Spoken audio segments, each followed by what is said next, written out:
یعنی قرب شجرہ گویا یہ سبب ہے، سمجھے، ظالم میں ہونے کی، ظالمین میں سے ہونے کا سبب ہے۔ فتکون من الظالمین یہ مسبب ہے کہ اگر درخت کے قریب جاؤ گے تو اس کا سبب یہ ہوگا، سمجھا نہیں، اس کی وجہ سے تم ظالم ہو جاؤ گے۔ اور میں نے عرض کیا تھا کہ کیسے کھایا۔ ایک سوال ضرور رہ جاتا ہے کہ جب ابلیس کو اللہ تعالیٰ نے بھگا دیا تھا، بھائی جنت سے نکال دیا نا، ارے انکار کیا ہو تو آدم کو جب بنایا اور سجدہ کرنے کا حکم دیا، نہیں کیا، اسی وقت تو نکال دیا گیا، بھاگ جا تو یہاں سے۔ پھر اس نے کیسے، جب کافر ہو گیا تو وہ جنت میں کیسے داخل ہو؟ بعض اسرائیلی روایات ہیں جن کی کوئی اصل نہیں ہے کہ وہ سانپ کی شکل میں یا اس کے پیٹ میں داخل ہو کے گیا یا مور کے اس میں گیا، یہ سب خرافات اور موضوعات جن کی کوئی حقیقت اور اصل نہیں ہے۔ قاضی بیضاوی نے اپنی تفسیر میں یہ بات ذکر کی ہے کہ آدم اور حوا جنت میں ٹہل رہے تھے، قریب تھے، یہ جنت کے باہر ہی سے، دروازے کے باہر سے، وہیں سے یہ باتیں کر رہا تھا، جنت کے باہر سے بات کرنے لگا اور یہ باتیں کی۔ جبکہ دیگر حضرات مفسرین محققین نے اس بات کی بھی صراحت کی ہے کہ وسوسہ ڈالنے کے لیے اور اضلال پھسلانے کے لیے یہ آمنے سامنے ہونا شیطان کے لیے ضروری نہیں ہے۔ شیطان دور سے وسوسہ پیدا کرتا ہے، کیا تو وسوسہ اس نے فوسوس لہم الشیطان، قرآن کا ہے، فوسوس لہم الشیطان، کہ شیطان نے ان کے جی میں وسوسہ پیدا کیا، تو ظاہر سی بات ہے وسوسہ اس نے باہر سے ڈالا، اس میں اندر جانے کی کیا ضرورت تھی کہ کہا جائے کہ وہ سانپ کے پیٹ میں، سانپ کی شکل میں چلا گیا، مور کے پیٹ میں داخل ہو کے چلا گیا۔ یہ سب موضوعات ہیں۔ تفسیر روح المعانی میں علامہ آلوسی بغدادی رحمۃ اللہ علیہ نے، روح المعانی 30 جلد میں بہت مفصل تفسیر ہے، بہت بحثیں کرتے ہیں وہ، اور 1200 سال کے علوم کو جمع کیا ہے، سمجھے نہیں۔ اب تو فرصت نہیں رہی پڑھنے لکھنے کی، ورنہ انہیں کو لوگ پڑھتے تھے تو علم آتا تھا، انہیں چیزوں کو پڑھتے تھے، فلاں نے کہاں کیا لکھا ہے، فلاں نے کیا لکھا ہے۔ اب تو بس کافی ہوتا ہے کہ ایک کا ترجمہ کر لیں کہ ہاں بھئی یخرج آدم من الجنہ، اور آدم نکلے جنت سے، بس من مانے جان گئے جنت اور یخرج مانے جان گئے بس اصبح عالما۔ تو یہ بھی جواب ہو گیا، کل کا جواب بھی ہو گیا کہ آدم علیہ السلام جب اللہ کے پیغمبر ہیں تو کیسے ان کو بہکا دیا، وہ بھی جواب میں نے دے دیا تھا۔ خود قرآن کہہ رہا ہے کہ ظاہر سی بات ہے جب عزم نہ ہو تو گناہ نہیں ہوتا ہے، لیکن میں نے عرض کیا تھا حضرات پیغمبران اللہ کے سب سے قریب ہوتے ہیں، ان کی کوئی ایک لفظ جو خلاف اولا ہو اسی پہ اللہ تعالیٰ تنبیہ فرماتے ہیں، اسی پہ اللہ تعالیٰ تنبیہ فرماتے ہیں۔ بدر کے قیدیوں کے سلسلے میں آیت اتری نہیں ہوتی کہ اگر طے نہ ہوتا سب پہلے سے تو عذاب آ جاتا اللہ کا، اس لیے کہ اللہ کی منشا یہی تھی کہ چھوڑا نہ جائے۔ یہ تو عمر کی وہی رائے تھی نا کہ چھوڑا نہ جائے تاکہ آئندہ کے لیے ان کو عبرت بنے۔ آپ صلی اللہ علیہ وسلم نے چھوڑ دیا تھا، قرآن کی آیت نازل ما یکون للنبی کیا ہے، ما کان لنبی ان یکون له اسرا، آگے کیا ہے، حتی یسخن فی الارض، کہ نبی کے لیے مناسب نہیں کہ قیدی ان کو یوں ہی چھوڑ دیا جائے تاکہ روئے زمین میں ریزی ہو، تاکہ، سمجھا نہیں۔ بس اتنی بات ہوتی ہے، نبی سے بھی اجتہادی خطا ہو سکتی ہے، نبی سے اجتہادی خطا ہو سکتی ہے۔ دیکھیے جب غیر نبی سے اجتہادی خطا ہوتی ہے تو اس پہ ایک اجر اس کو ملتا ہے جو اس نے اجتہاد کیا ہے، مجتہد کو، ورنہ دوہرا اجر ہے اس کے لیے، مجتہد کے لیے ایک درستگی کا اور ایک اجتہاد کا۔ نبی اجتہاد میں نبی سے جب خطا ہو جاتی ہے تو نبی اور غیر نبی میں فرق یہ ہے کہ غیر نبی اپنے غلط اجتہاد پہ قائم اور باقی رہتا ہے، نبی غلط اجتہاد پر قائم نہیں رہتا ہے، اللہ کی جانب سے فوراً تنبیہ ہو جاتی ہے، جیسا کہ آیات بتلاتی ہیں۔ اجتہادی خطا تو ہوئی لیکن اس پہ نبی قائم نہیں رہے گا اور غیر نبی قائم رہے گا۔ جیسے حضرت امیر معاویہ رضی اللہ تعالیٰ عنہ، حضرت علی رضی اللہ تعالیٰ عنہ سے اختلاف ہوا، جنگ صفین ہوئی، حالات پہ قابو ہوئے، اجتہادی ہما شما کو کوئی حق نہیں ہے کہنے کا۔ علماء نے یہ لکھا ہے کہ بھائی حضرت علی رضی اللہ تعالیٰ عنہ خلیفہ رابع ہے، حضرت امیر معاویہ رضی اللہ تعالیٰ عنہ سے اجتہادی خطا سمجھا، جس پہ بھی ایک اجر ملتا ہے، اس پہ گرفت نہیں ہوتی۔ بہرحال بہت سی چیزیں ہیں۔ چلیے تو یہاں دونوں جواب ہو گئے کہ جنت میں داخل کیسے ہوا اور آدم کو بہکایا کیسے۔ چلیے ابلیسا کیسے ہو جائے گا؟ اصحابہ ہما یا اللہ کی تفسیر ہے کہ پھسلا دیا لے گیا، ارے ابو صابن لے جانا، کہیں گرا دینا، صحیح ہے، تو وہ تفسیر کی ہے۔ وفی قراءۃ فازالہما نحاہما عنہا الجنۃ۔ اعوذ باللہ من الشیطان الرجیم، بسم اللہ الرحمن الرحیم۔ تو جب یہ آدم کی یہ خطا ہوئی، آدم علیہ السلام سے یہ خطا ہوئی، تو اللہ نے اس کی پاداش میں کہا کہ جاؤ، پاداش فارسی لفظ ہے، بدلہ، جاؤ دنیا میں اور ساری اولاد جو آپ کی پشت سے پیدا ہوگی وہ سب دنیا میں آئیں گے، اور بعض اور کیا فرمایا، بعضکم لبعض عدو، بعض کے دشمن ہوں گے، ظلم کرنے کی وجہ سے بعض ظالم ہوں گے، بعض مظلوم ہوں گے، جیسا کہ ہم اور آپ دیکھ رہے ہیں اور بھگت رہے ہیں، سمجھا۔ اور فرمایا کہ لیکن زیادہ دن وہاں رہنا نہیں، وَلَكُمْ فِي الْأَرْضِ مُسْتَقَرٌّ وَمَتَاعٌ إِلَىٰ حِينٍ، ایک وقت تک دنیا سے فائدہ اٹھانا ہے، بس دنیا کی چیزوں سے، اس کے بعد آنکھ بند ہوگی، سمجھا نہیں؟ تملک آتی تملک سالبن وفارق الماضی فراق صلیبی۔ متنبی نے ایک شعر کہا ہے کہ آنے والا مالک بننے والا ایسے مالک ہو جاتا ہے نا، زبردستی تملک باوے تفعول میں تکلف کا صیغہ ہے، ارے وارث زبردستی مالک ہو جاتا ہے، اور جانے والا ایسے جاتا ہے جیسے لوٹ لیا گیا ہو، وفارق الماضی فراق صلیبی، سمجھا نہیں، ایسے چلا جاتا ہے۔ تو فرمایا تھا بس تھوڑے دن رہنا ہے، کتنا؟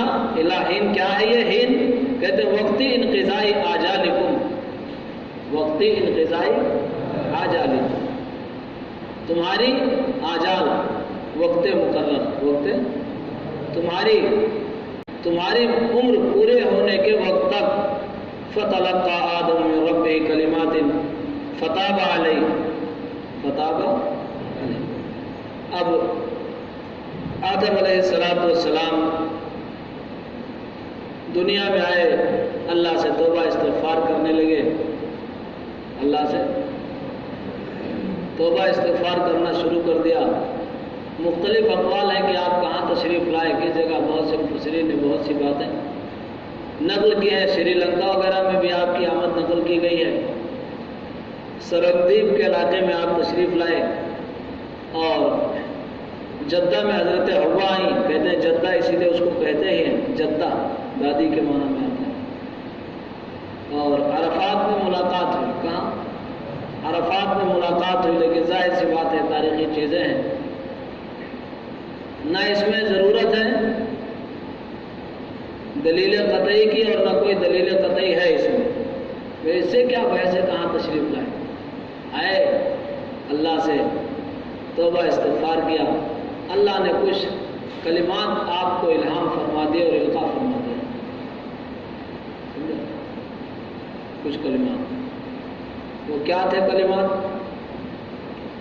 ربنا ظلمنا انفسنا وَإِن لَّمْ تَغْفِرْ لَنَا وَتَرْحَمْنَا لَنَكُونَنَّ مِنَ الْخَاسِرِينَ، لَنَكُونَنَّ، اس طرح علماء نے لکھا ہے کہ دعا کرنے میں اس کو خاص اثر ہے، یہ پڑھ کر کے دعا کرنا چاہیے، اس لیے کہ پیغمبر کے دل میں اللہ نے ایک دعا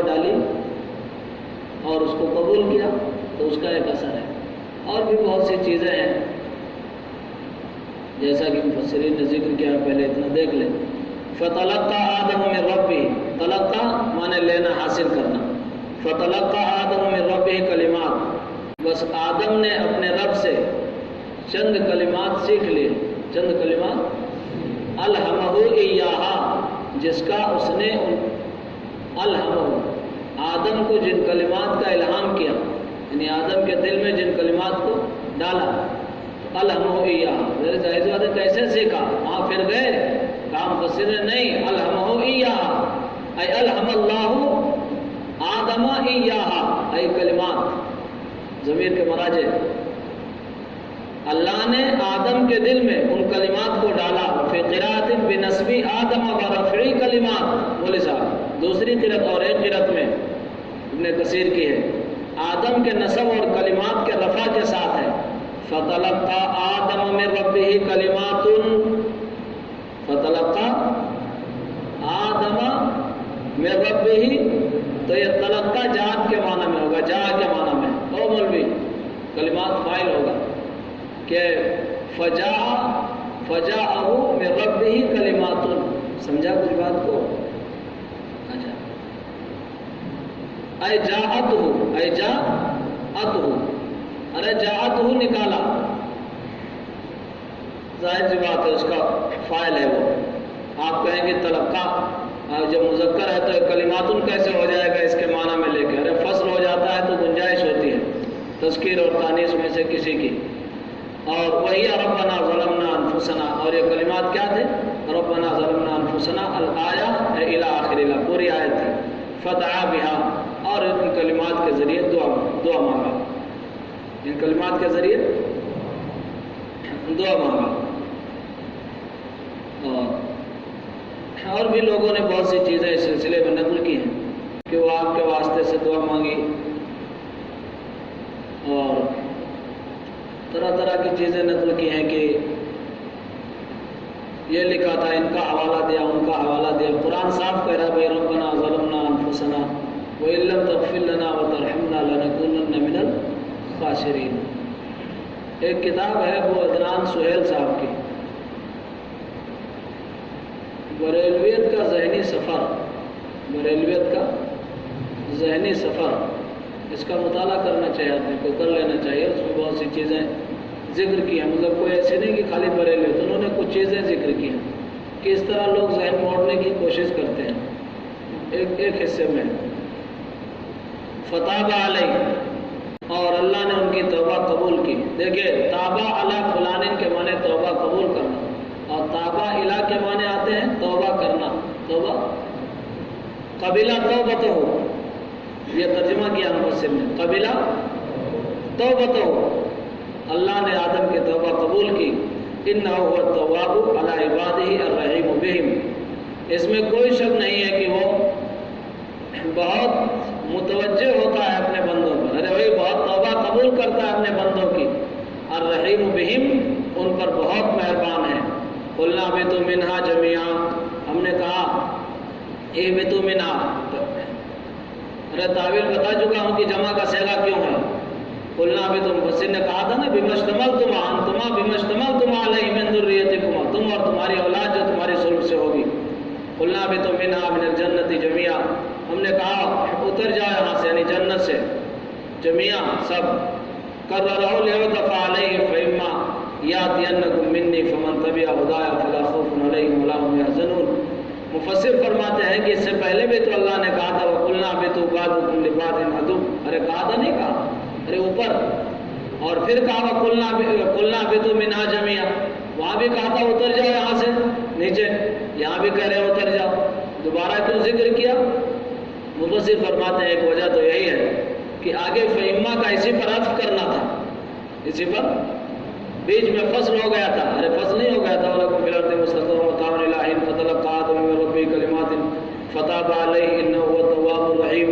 اتنا لمبا فصل تھا اس لیے باقاعدہ اس کو دوبارہ ذکر کیا، اور پھر آگے چونکہ اس کی بنیاد رکھنی تھی کہ اتر جاؤ سب، فَإِمَّا يَأْتِيَنَّكُم مِّنِّي هُدًى، میری جانب سے تمہارے پاس ہدایت کتاب اور پیغمبر آئیں گے جو اس کی پیروی کرے گا اس کے لیے کوئی خوف نہیں ہوگا.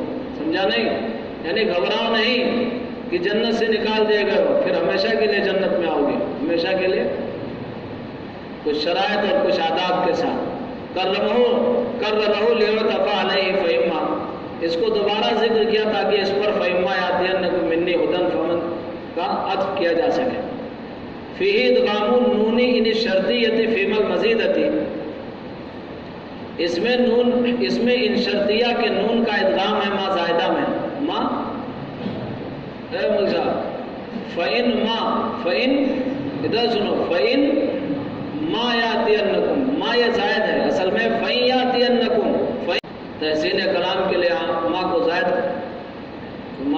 قرار دیا گیا. تو اب فإن ما ہے تو اب ان شرطیہ ہے. اب اس ان شرطیہ کے نون کا ادغام کر دیا کس میں؟ ما زائدہ میں. کس میں؟ تو فإن ما ہو گیا نہیں ہو گیا؟ سمجھا بات کو؟ اور ترجمہ ہوگا ان کا. کچھ سمجھے بات؟ فإن ما یاتینکم، بس اگر آئے تمہارے پاس، اور اگر فإن ما یاتینکم،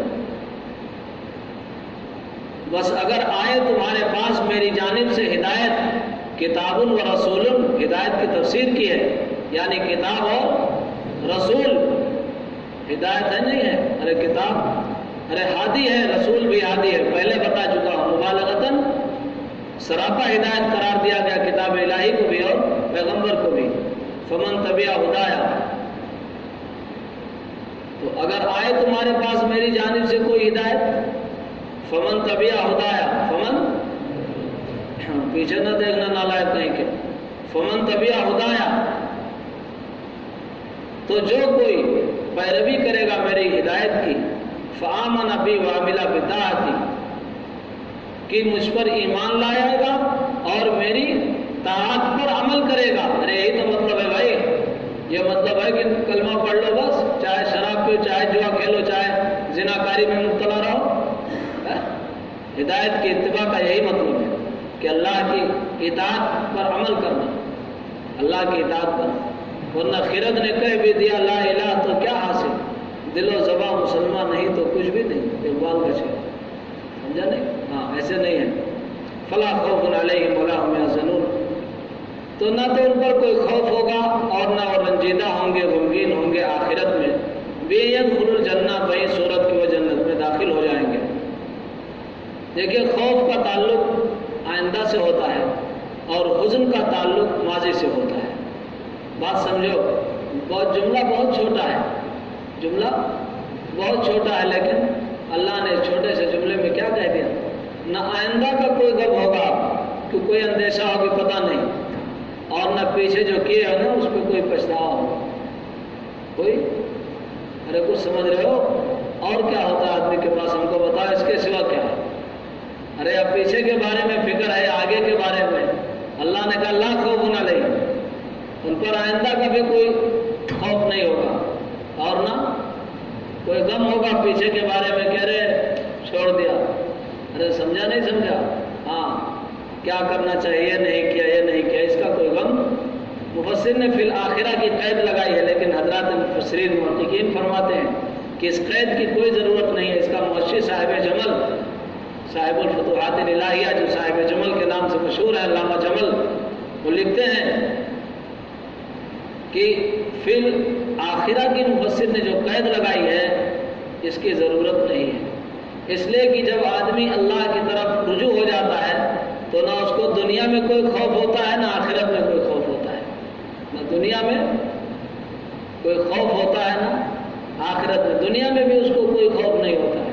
لطائف الاولیاء میں ایک بزرگ کا واقعہ لکھا ہے کہ بارش ہو رہی تھی ایک علاقے میں، تو پانی نہر سے باہر آنے لگا. لوگوں نے کہا حضرت دعا فرما دیجئے. کیا؟ حضرت دعا فرما دیجئے. شاہ دولت ہے بزرگ، اور یہ پانی ادھر چلا جائے ورنہ تو پوری بستی تباہ ہو جائے گی. حضرت گئے، پھاوڑا منگایا اور اس کو اور کھودنے لگے. تو لوگ نے کہا یہ کیا، ارے یہ کیا کر رہے ہیں؟ تو کہا بھائی جدھر میرا مولا ادھر شاہ دولا. سمجھا نہیں؟ جدھر میرا مولا ادھر شاہ دولا. جو اس کی مرضی وہی میری مرضی، جو اس کی مرضی خدا کی یاد میں بیٹھے جو دنیا سے بے خبر ہو کر، خدا کی یاد میں بیٹھے جو دنیا سے بے خبر ہو کر، تو اپنا بوریا بھی پھر ہمیں تخت سلیماں تھا، تو اپنا بوریا بھی پھر ہمیں تخت سلیماں تو سمجھ رہے ہو نا، ہوا پہ بھی حکومت ہے، جن پہ بھی حکومت ہے۔ ارے ہیکل سلیمانی جناتوں ہی سے تو تعبیر کرایا تھا، آپ کا انتقال ہو گیا، نالائقوں کو پتہ نہیں چلا۔ یہ بیوقوف کہتا ہے کہ جنات غیب جانتے ہیں، قرآن کہہ رہا ہے، ارے کیا کہا تھا، کیا ہے، ما دل علی موتہ الا دابۃ الارض تاکل من ساعتہ، آگے پڑھ، فلما خر تبینت الجن، آگے اللہ کانوا یعلم الغیب ما لبثوا فی العذاب المہین۔ جناتوں نے جب دیکھا لاٹھی کھا لیا، تقریباً 1 مہینہ تک، چونکہ تعمیر نہیں ہوئی تھی تو آپ عصا پہ ایسے کھڑے رہے، کیونکہ آپ کو معلوم ہے کہ پیغمبر کے جسم میں کوئی تغیر نہیں آتا ہے، کوئی تغیر نہیں آتا، جیسے ہے ایسے ہے۔ یہ لوگ سمجھے کہ سلیمان تو کھڑے ہیں، ڈیوٹی کر رہے ہیں، بھائی جلدی جلدی کرو، نہ ماننے لگیں گے۔ جب دیمک دابۃ الارض، دیمک نے جب لاٹھی کھا لی ان کی، جس پہ ٹیگ لگائے تھے، تو فلما خر، گر گیا۔ تب تو جنات نے جانا کہ ارے کیا بتائیں، اگر یار غیب کا علم ہمیں ہوتا تو اس ذلت کے زندگی نہ گزارتے۔ 1 مہینے سے ہم لوگ سمجھ رہے تھے بھائی دیمک نے 1 دن میں کھایا ہوگا، ارے وقت لگتا نہیں، دیمک کھاتی ہیں تو لکڑیاں جو آپ دیکھتے ہو تو کچھ وقت لگتا ہے، نہیں لگتا ہے، ارے 4 مہینہ 6 مہینہ لگتا ہے، تو پھر وہ لکڑیاں گرتی ہیں، خراب ہوتی ہیں۔ تو قرآن نفی کر رہا ہے، نالائق سمجھ رہا ہے کہ وہ غیب جانتے ہیں، وہ بھی ہے اللہ کے مخلوق ہے، بس یہ ہے کہ وہ دکھائی نہیں دیتی، سمجھا نہیں؟ دیکھیں، فمن تبع ہدایا فلا خوف علیہم ولا هم یحزنون۔ تو یہ خوف اور رنج، خوف اور حزن اہل اللہ کو نہ دنیا میں ہوتا ہے اور نہ آخرت میں ہوتا ہے، سمجھا نا، آخرت میں۔ حکیم الامت حضرت تھانوی رحمۃ اللہ علیہ نے لکھا ہے کہ مصیبت میں مبتلا تو دونوں کو کیا جاتا ہے، ارے اہل اللہ بھی نہیں مبتلا ہوتے۔ حضرت قاری صدیق صاحب رحمۃ اللہ علیہ وغیرہ کتنی بیماریاں آخر میں لاحق تھیں، بہت سی بیماریوں میں مبتلا تھے۔ حضرت مدنی وغیرہ بہت بیماریوں میں مبتلا تھے۔ حضرت شیخ الہند وغیرہ کے ساتھ کیا کیا گیا، ارے مالٹا کی جیل میں کیا کیا گیا بھائی، بنگلہ دیش کے سفر پہ تھے حضرت مدنی، جب آپ کا انتقال ہوا، جب آپ کو نہلانے لے گئے وہاں، تو دیکھا پشت پہ گوشت نہیں تھا سوائے ہڈیوں کے۔ بہرحال حضرت مدنی واپس آئے تو لوگوں نے پوچھا، کہا کہ حضرت آپ تو بہرحال رازداں ہیں، جانتے ہوں گے، آخر ایسا کیوں تھا کہ حضرت کی پشت پہ ہڈیوں کے سوا گوشت نہیں دکھ رہا تھا، ارے سب چھلا ہوا تھا، صرف ہڈیاں دکھ رہی تھی۔ تو فرمایا، رونے لگے، فرمایا کہ حضرت نے منع کیا تھا، لیکن جب دنیا سے چلے گئے تو زندگی میں منع کیا تھا کسی سے بتانا نہیں کہ رائے حق میں یہ قربانیاں پیش کی ہے شیخ الہند نے۔ کہا مالٹا کی جیل میں جب تھے تو ان کو وہ ظالم نیچے تک خانے میں لے جاتے تھے، آگ جلاتے تھے، اس پہ لٹاتے تھے اور کہتے تھے بتاؤ فتویٰ واپس لوگے نہیں واپس لوگے، فتویٰ واپس لوگے نہیں لوگے، اور یہ جو تحریک تھی اس میں اس کا محرک کون ہے؟ تو حضرت کا ایک جواب ہوتا تھا، بھائی ہمیں دیکھ لو اور اس تحریک کو دیکھ لو، یہ نہیں فرماتے تھے میں اس کا محرک نہیں ہوں۔ تو سوچتے تھے لنگی کرتا پہننے والا اتنی لمبی تحریک کیسے بنا سکتا ہے، تحریکی ریشمی رومال، سمجھا نہیں؟ تو کہتے ہیں اس طریقے سے آپ کی چربی اور گوشت پگھل جایا کرتے تھے، اسی آگ پہ پگھل گیا ہے اور صرف ہڈیاں ہی بچی تھیں۔ یہ ہڈیوں کا ایک پتلا تھا شیخ الہند، سمجھے نہیں؟ آخر میں بہت روتے تھے، لوگوں نے کہا حضرت اتنی قربانی آپ نے دی ہے، رونے کی اب کیا فکر ہے؟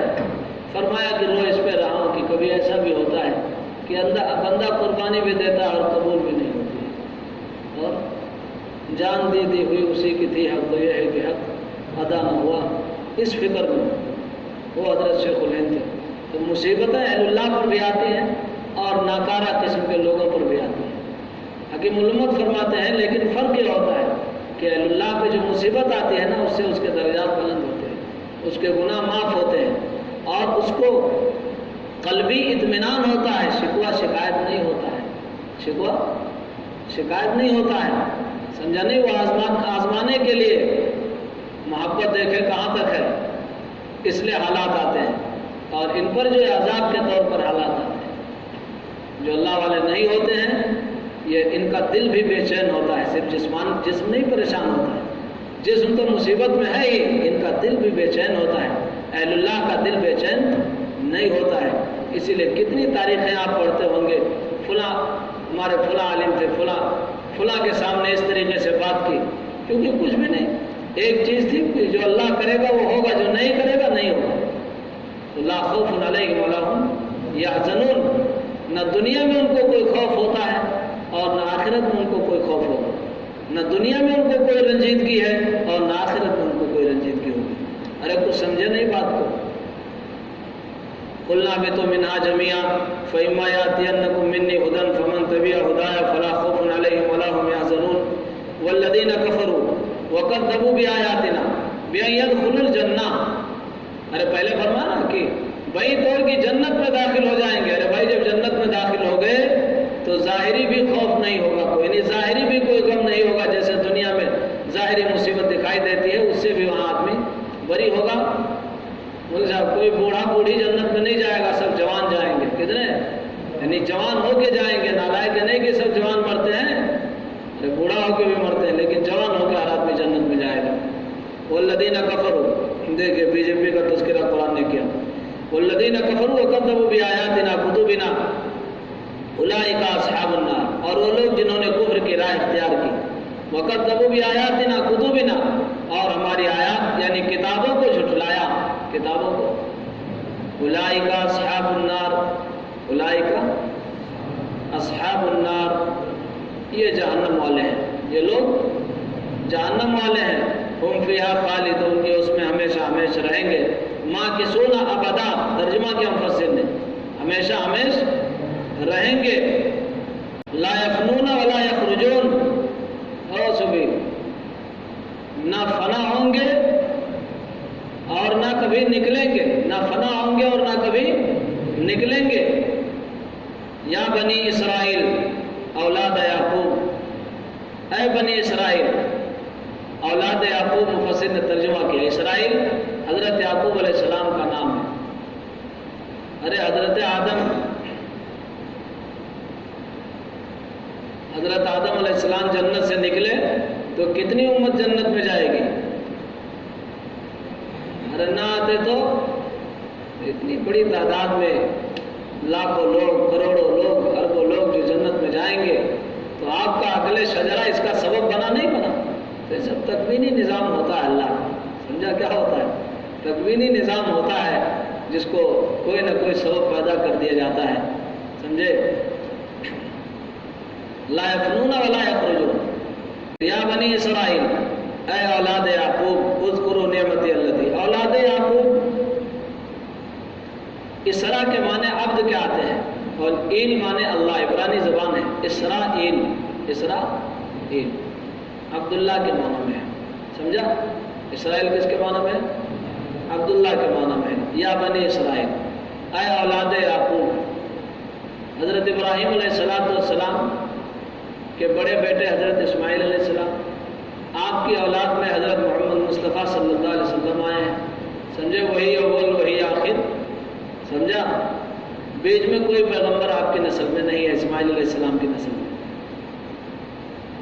دوسرے بیٹے جو تو یہ آپ ہاجرہ کی نسل ہے، یہ دوسری نسل حضرت سارہ کی ہے، جن سے 8 یا 13 سال کے بعد حضرت یعقوب اسحاق پیدا ہوئے۔ کون؟ حضرت اسحاق پیدا ہوئے حضرت سارہ سے۔ پھر حضرت اسحاق کی نسل میں تو یعقوب، یوسف، اور پھر ایک سلسلہ ہے لمبا، انبیاء بنی اسرائیل کا ایک لمبا سلسلہ ہے۔ حضرت سلیمان، داؤد، زکریا، یحییٰ، یرمیہ، شایا، شمعون، موسیٰ، عیسیٰ، یہ سب داؤد، یہ سب یہ ارے بھائی بنی اسرائیل کے پیغمبر ہیں نا، یہ سب بنی اسرائیل کے پیغمبر ہیں۔ ہاں، تیسری بیوی جو قطورہ بنت یقطن تھی، قطورہ بنت یقطن، یہ ان کی اولاد میں مدین ہے، مدین، یہ مدین کی نسل ہے، اور مدین کی نسل میں یہ حضرت شعیب علیہ السلام وغیرہ یہ پیغمبر آئے۔ یاد رہنا، نالائق نہیں سمجھتا تو سمجھتا ہے سب بنی اسرائیل کے پیغمبر۔ مدین کی اولاد میں حضرت شعیب علیہ السلام جو حضرت موسیٰ کے خسر ہیں، یہ حضرت یہ جو تیسری بیوی تھی نا قطورہ، تو ان کی اولاد میں مدین، لیکن ان کا سلسلہ زیادہ نہیں چلا۔ وہ قوم ہوئی عرب، مدین قریب میں جا کر کے وہ نسل، وہ بھائی ان کے آباد ہوئے تھے، وہ بیٹے ان کی نسل چلی، لیکن زیادہ نہیں چل سکی۔ اصحاب الایکہ وہی لوگ ہیں، اصحاب الایکہ وہی لوگ ہیں۔ اچھا، یہ دو نسلیں چلی۔ اب یعقوب علیہ السلام پیدا ہوئے اسحاق سے، ان کی 12 اولاد ہوئی۔ بنیامین یوسف ایک ماں سے تھے، سمجھا، اور بقیہ 10 لوگ ایک ماں سے تھے۔ پھر الگ الگ کوئی بادشاہ، کوئی دنیا کے اعتبار سے بادشاہت کرتا تھا، جیسے یہودا، یہ سب سے بڑے بیٹے جو یعقوب کے تھے، ان کی نسل بادشاہ ہوا کرتی تھی، سمجھا نہیں؟ اور بنیامین، ان کی نسل یہ سب خدام ہوا تھا، خدمت گزار ہوا کرتے تھے، سمجھا نہیں؟ تو یہ جو 12 اولاد ان کی تھی، وہیں سے سلسلہ چلا ہے، اور پھر اللہ نے ان میں دیکھو 1000 نبیوں کو بھیجا، اور یہ نہر اردن وغیرہ کے پاس کتنے نبیوں کا ذکر ہے۔ اچھا، یہ عاد وغیرہ نا، یہ انبیاء بنی اسرائیل میں نہیں ہے۔ ارے جو عاد کے پاس آئے نا، وہ حضرت کیا ہود علیہ السلام، یہ انبیاء بنی اسرائیل میں نہیں ہے۔ یہ اسی قریب قریب زمانے کے ہیں، جیسے حضرت لوط علیہ السلام، یہ حضرت ابراہیم کے بھتیجے ہیں، ایک زمانے میں پیغمبر ہیں، صدوم وغیرہ کے علاقے کی جانب کے پیغمبر ہیں۔ ارے حضرت لوط علیہ السلام، آپ کے بھائی حضرت ہاران تھے، ہاران، ان کی نسل سے آپ، ان کے بیٹے ہیں حضرت لوط علیہ السلام۔ تاریخیں پڑھو، مفسرین کو پڑھو، میں نے عرض کیا تھا جب آپ نے شروع کیا تھا، ہم نے کہا تھا تاریخ ارض القرآن سلمان علامہ سید سلیمان ندوی کی، اور دوسرے قصص القرآن علامہ حفظ الرحمان سیوہاروی کی، یہ 2 کتابیں ضرور پڑھو۔ تیسری کتاب بتایا تھا تفسیروں میں اسرائیلی روایات مولانا نظام الدین نصیر ادربی کی، اور چوتھی کتاب بتایا تھا کہ علوم القرآن حضرت مولانا مفتی تقی صاحب عثمانی کی۔ یہ 4 کتابیں، لیکن نالائق نے ایک نہ خریدا ہوگا۔ یا بنی اسرائیل اذکروا نعمتی، ارے دیکھنا، مطلب شکایت نہ کرنا دفتر میں کہ کتابیں بتاتے رہتے ہیں، ہم لوگ کتنی کتابیں خریدیں۔ یا بنی اسرائیل اذکروا نعمتی التی انعمت علیکم، اے اولاد یعقوب یاد کرو میری ان نعمتوں کو جو میں نے تم پر کیا، جو میں نے تم پر۔ اب ظاہر سی بات ہے، یہ خطاب کس سے ہے؟ یہ خطاب تو ان اہل کتاب سے ہے جو پیغمبر کے زمانے میں موجود ہے نا، تو یہ سب نعمتیں جو تھی سب انہی پر تھی؟ نہیں، مفسر نے فرمایا کہ تمہارے باپ دادا پہ کتنا احسان کیا، نالائق، جب تیرا باپ دادا دبا ہے احسان تلے تو ارے باہر ہے کیا؟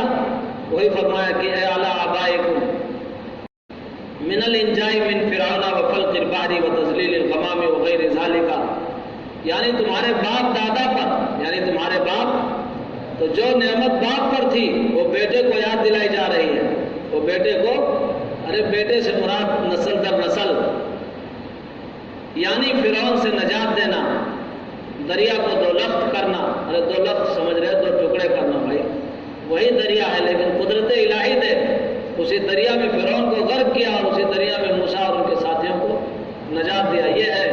یہ ہے ایک طرف اللہ کا رحم دے کہ ٹھہر، تو وہیں پر ٹھہر گئے، اسی میں فرعون کو غرق کر دیا۔ وہ تذلیل الغمام، یہ غمام کیا ہے؟ بادل کا سایہ، پھگن ہونا۔ او مولوی، میدان تیہ میں موسیٰ علیہ السلام جو قوم کو لے کر کے، یہ قوم 40 سال تک بھٹکتی رہی ہے، تیہون فی الارض 40 سنہ، قرآن بولتا ہے 40 سال تک اسی میں حیران و پریشان سرگرداں پھرتے رہے، تو یہ وہاں اللہ نے جو کوئی، کہتے ہیں آج بھی لکھا ہے مورخین نے کہ آج بھی جا کے دیکھو تو پہاڑیاں ہیں کئی کلومیٹر، 5-6 کلومیٹر کے ارد گرد کوئی چیز نہیں ہے کہ سایہ کر لیا جائے۔ اللہ نے وہاں بادل کا سایہ کر دیا، اس کا ذکر یہاں کیا ہوا، تذلیل الغمام، قرآن جس کو ذکر کرے گا، اور بادل کا سایہ پھگن کرنا، وغیر ذالک، ارے اس کے علاوہ بہت سی نعمتیں ہیں، من و سلوہ کا سلوہ کا نازل ہونا، اور حضرت موسیٰ علیہ السلام کے بعد بھی بہت سی چیزیں ہوئیں جو ان کی نسل میں رہی. بِأَن تَشْكُرُوهَا بِطَاعَتِي. ارے بھائی قوم عمالقہ پر فتح دیا نہیں دیا؟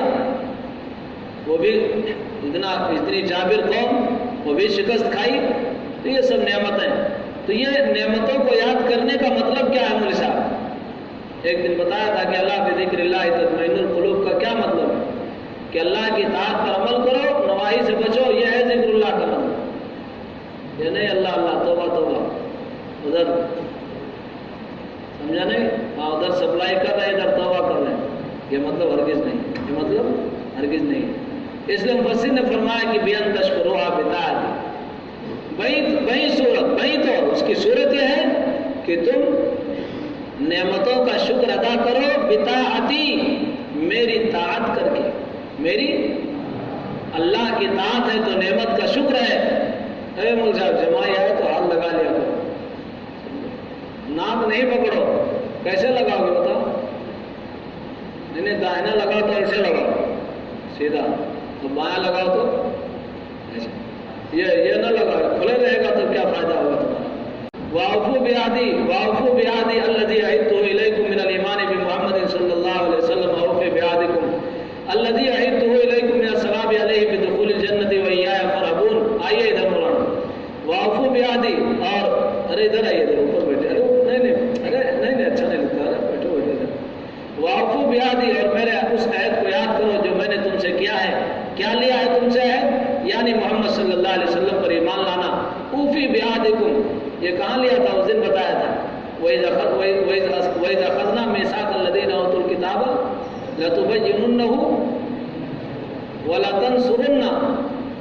کہ دیکھو وہ یہ تو حضرات انبیاء سے عہد لیا گیا تھا نا، وہ اہل کتاب سے عہد لیا گیا تھا کہ لَتُبَيِّنُنَّهُ، کہ ظاہر کرو گے چھپاؤ گے نہیں، ظاہر کرو گے چھپاؤ گے نہیں پیغمبر کی صفت کو. تو وہی کہہ رہے ہیں کہ اور میرے اس عہد کو یاد کرو جو میں نے تم سے لیا ہے، یعنی محمد صلی اللہ علیہ وسلم پر ایمان لانا. میں تمہارے عہد کو پورا کروں گا، تم میرے عہد کو پورا کرو، میں تمہارے عہد کو پورا کروں گا. الذی عہدتہ الیکم، جو میں نے تم کو دیا ہے. کیا ہے تم کو دیا ہے؟ ارے تم کو کیا ہے جو پیمان دیا ہے؟ من الثواب علیہ بدخول الجنہ، یعنی اس پر ثواب ملنا جنت میں داخل کر کے. جنت میں ایسے کون سا ثواب؟ جنت میں داخل کر کے. اس کی شکل یہ ہے وہ ایایا فارہبون، یہ ایایا کی تقدیم حصر کے لیے ہے. اور مجھ ہی سے ڈرو، خافونی فی ترک الوفاء بہ دون غیری، مجھ ہی سے ڈرو ترک وفا میں، ترک ارے اس کو پورا نہ کرنے کے بارے میں، نہ کہ میرے غیر سے. دون غیری یہ بتا رہا ہے کہ یہاں حصر کا معنی ہے. کیا ہے؟ یعنی صرف مجھے سے ڈرو اور کسی کا